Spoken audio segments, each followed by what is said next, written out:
And then we will talk about job profiles. Now, this being an HCM software, we need to create job profiles to be able to hire people, right? Every worker you hire needs to have a job profile. What is a job profile? It describes what that worker is supposed to do, isn't it? Now, whenever some recruiter calls you for a new job opportunity, you ask that person, okay, what is the job profile? What am I supposed to do in that job? Or what does this job require me to do? Don't we? Don't we ask them, what is the job profile that you are recruiting me for? What will be my responsibilities? So a job profile will talk about the generic features and characteristics of the job, and you can also create a position based on that job profile. Okay, so a job profile will contain details like, okay, what are the responsibilities, the tasks that this person needs to do, number one. It will also have details like, all right, what is the qualification required, right? MBA or bachelor's degree or school degree. What are the certifications required? What are the skills required for this particular job? All of that will be put in this particular object that is a job profile. Then we will talk about, then another core concept is the compensation. This is the umbrella term for all the different things that we will talk about in compensation, like packages, grades, grade profiles, and plans. Anything within related to compensation, we will talk about in compensation. Now, let me ask you this.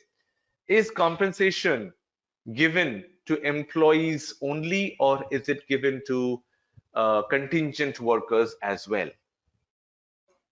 Employees only. Anyone who thinks different, or who thinks no, even as contingent workers we get paid?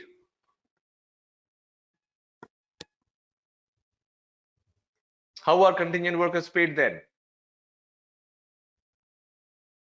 They are not paid directly by the company where they're working as contingent workers, right? They are treated as suppliers, right, of services.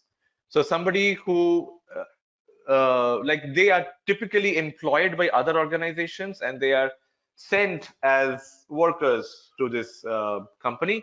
They work there as a contingent worker or a short-term worker. So a compensation is mostly for it's typically for your employees. Now, there are different types of workers when we talk about that. There can be a fixed term employee as well, right? Like an employee is hired only for a year. That is a fixed term. Those type of employees are also there in some countries. There are regular employees, there are fixed term contracts, and then there are contingent workers. A contingent worker may work with a company for 10 years. That is also possible. It is not like contingent worker means only for 6 months or 3 months or 2 months. It's not like that. A contingent worker may work for 10 years. I have seen some contingent workers work for 15 years.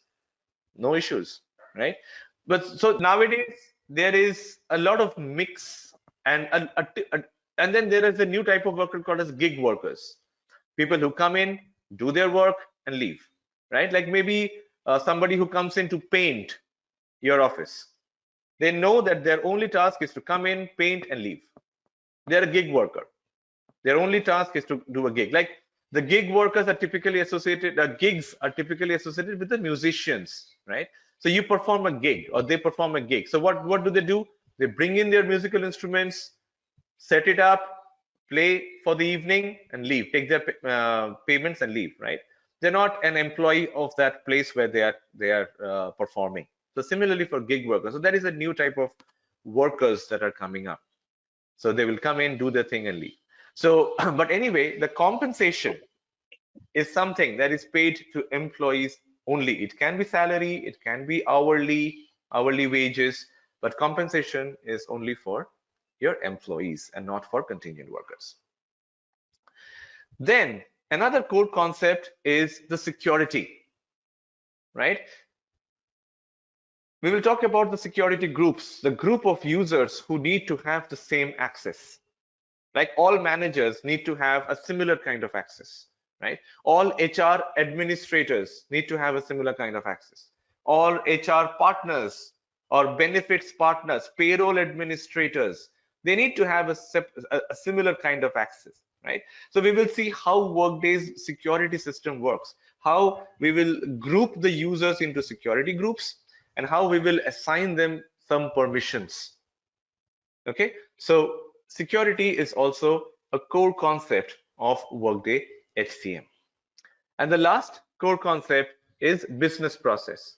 The business process is a sequence of one or more tasks that accomplishes a desired business objective, right? Like we discussed about, let's say, the hire process.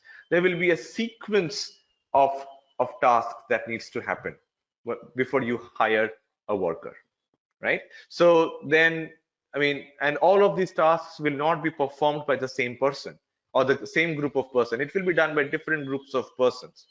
So we will see how we can configure the business processes in Workday. Okay, so these are your 6 core concepts.